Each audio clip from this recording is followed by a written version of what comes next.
I can't believe you're a sick son of a would come to a deal like this to make a political issue. What you just watched was Beto O'Rourke confronting enraged Texas officials and politicians who were holding a press conference to discuss the details of the mass shooting that took place on an elementary school campus in Uvalde, Texas. Now, it turns out that the governor of Texas, Greg Abbott, the lieutenant governor of Texas, Dan Patrick, don't like the fact that they have blood on their hands for continuing to expand gun access, including to people who should not have any access to guns. But nonetheless, let's watch a little more of this exchange and I'll fill in the blanks. Pass the mic to Lieutenant Governor Dan Patrick. Governor, I would say something. Excuse me. Excuse me. Excuse me. Sit down. You're out of line and an embarrassment. Sit down and don't play this. The next shooting is right now, and you are doing nothing. No, he needs to get his ass out of here. This isn't the place to talk this over. This is totally predictable when you. Sir, you're out of line. Sir, you're out of line. Sir, you are out of line. Please leave this auditorium. I can't believe you're a sick son of a would come to a deal like this to make a political issue.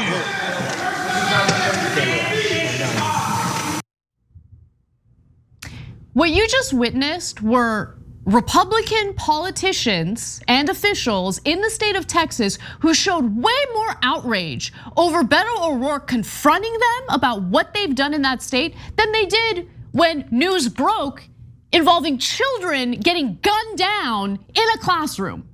There was more outrage expressed by them over what Beto O'Rourke had to say. It shows you what their priorities are.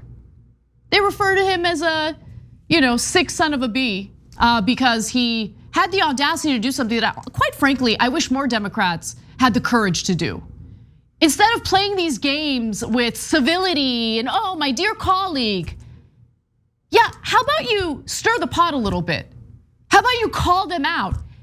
Especially as they're about to hold a press conference to pretend as though they're really concerned about these families who just, got word that their 4th grade children were slaughtered by a mass shooter, an 18-year-old mass shooter.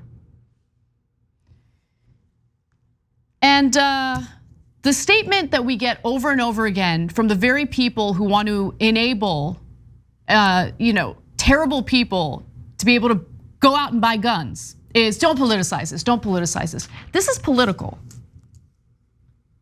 Politicians telling us to not politicize this is so stupid and so brazenly meant to shut us up so they don't have to face any consequences for their actions. But let's discuss their actions. I think that's important.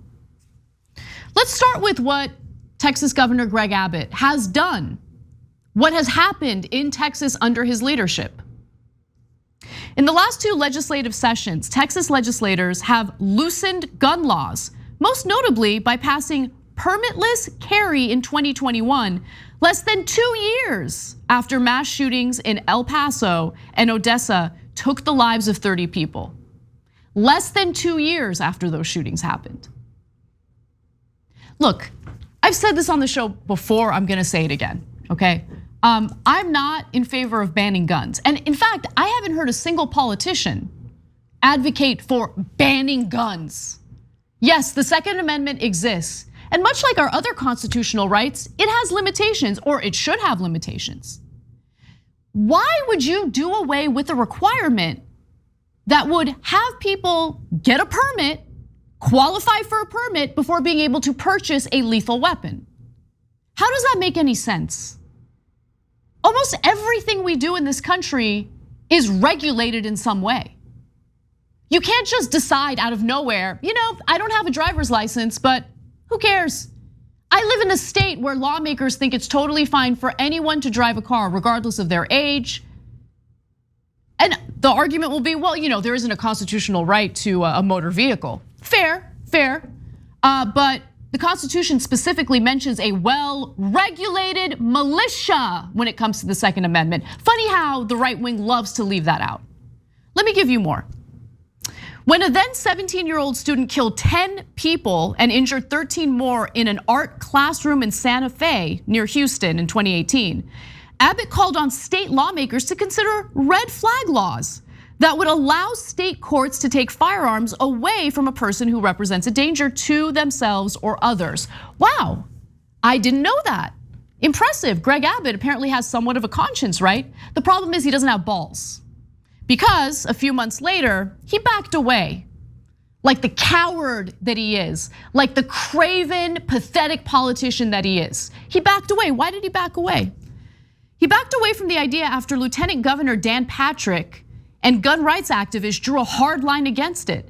The state ended up passing laws more focused on boosting mental health resources and giving teachers more access to guns on public school campuses. By the way, this recent shooting in Uvalde, turns out that there was an armed individual on campus, a resource officer who was armed. There were also cops on the scene just outside the school. They actually watched him run into the school and barricade himself. The cops were outside of the school for about an hour before backup showed up and then went in. An hour. They're sitting there or standing there outside of the school listening to the gunshots. I thought all we needed were good people with guns. What happened? We're talking about highly trained individuals who never hesitate to use their guns when they're chasing down an unarmed black person. These are the people who are protecting and serving us? And this is the argument that you get from the right wing when it comes to doing something about gun violence in the country? We just need more people who are armed, good people with guns. Yeah, that worked out real well. And this isn't the only shooting where you have an armed security guard, an armed resource officer, a trained person who's supposed to keep individuals safe in whatever establishment we're talking about. Same thing happened in Buffalo. When the mass shooter opened fire, he was immediately shot at by an armed security guard / ex-cop. He was wearing body armor, it didn't work. So apparently the good guy with the gun risked his own life, died while trying to save others. In August of 2019, after 23 people were killed by an avowed racist at an El Paso Walmart, guy who was inspired by Trump's anti-immigrant rhetoric. And a few weeks later, 7 more people were killed in a shooting spree in Midland and Odessa. Abbott and Patrick discussed expanding background checks to include stranger to stranger gun sales. But, talk is cheap.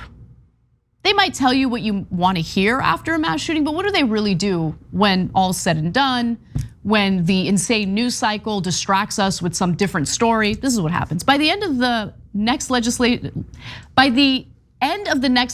session in 2021, Patrick had gone silent on the issue.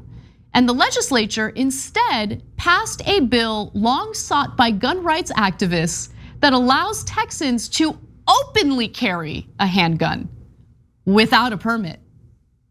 Openly carry a handgun without a permit. This is the state, by the way, that effectively banned abortion even before we got word that the Supreme Court would be poised to overturn Roe v. Wade.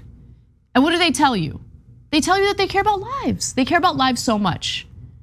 No. They care about the reproductive rights issue.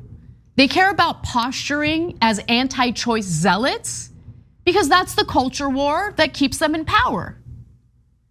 But when it really comes down to it, what they communicate to the people of Texas and everyone else across the country is that their campaign donations from the NRA, their likely personal investments in individual stocks for these gun manufacturers, way more important than human lives.